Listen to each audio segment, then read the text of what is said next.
Je li se rat u Jugoslaviji mogao izbjeći? Krhka ravnoteža. Nakon Titove smrti 1980. godine raspalo se osjetljivo političko jedinstvo višenarodne države.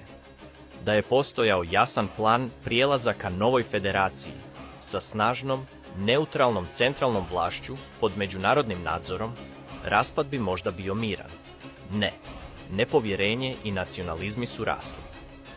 Već krajem 1980-ih tinjale su etničke tenzije, podstaknute medijima, političkom retorikom i ekonomskom krizom. Rani angažman Zapada kroz diplomatiju, ekonomsku pomoć i uključivanje lokalnih lidera mogao je zaustaviti radikalizaciju. Umjesto toga, Europa je predugo šutjela.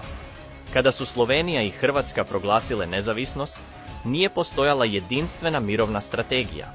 Da je EU odmah posredovala, da su UN trupe brzo raspoređene i da su politički prijelazi stručno vođeni, krvavi sukobi su možda mogli biti spriječeni. No svijet je reagovao sporo i dozvolio eskalaciju nasilja.